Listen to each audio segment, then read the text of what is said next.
ઈટીપી ની અંદર ટ્રીટ થઈ રહેલા અને ટ્રીટ થઈ ગયેલા વેસ્ટ વોટરની અંદર ઘણી વખત સસ્પેન્ડેડ સોલિડ્સ, કલર, કોલોઇડલ પાર્ટિકલ્સ અને ટર્બિડિટી જેવા પેરામીટરનું પ્રમાણ વધારે જોવા મળે છે. તો આવું કેમ થાય છે?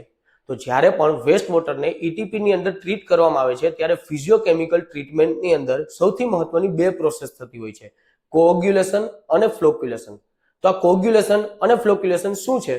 સરળ ભાષામાં કહું તો કોઓગ્યુલેશન એ એક ન્યુટ્રલાઇઝેશન પ્રોસેસ છે જેમાં આપણા વેસ્ટ વોટરની અંદર રહેલા નેગેટિવલી ચાર્જ પોલ્યુટન્ટને પોઝિટિવલી ચાર્જ કેમિકલ ઉમેરી, જેવા કે ફેરિક ક્લોરાઇડ અને એલમ ઉમેરી અને એના વચ્ચે જે રિએક્શન થાય છે તેનાથી નાના નાના ગઠ્ઠા બને છે જેને ક્લોગ કહેવામાં આવે છે અને આ પ્રોસેસને કોઓગ્યુલેશન કહેવાય છે.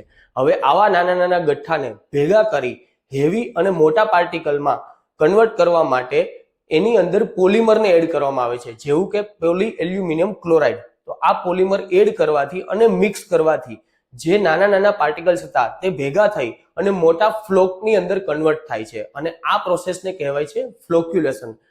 તો જ્યારે પણ કોઓગ્યુલેશન અને ફ્લોક્યુલેશન આ બંને પ્રોસેસ ઇફેક્ટિવ નહીં હોય ત્યારે આપણા વેસ્ટ વોટરની અંદર સસ્પેન્ડેડ સોલિડ્સ, કોલોઇડલ પાર્ટિકલ્સ અને કલર તથા ટર્બિડિટી જેવા પેરામીટર્સનું પ્રમાણ વધારે જ જોવા મળશે.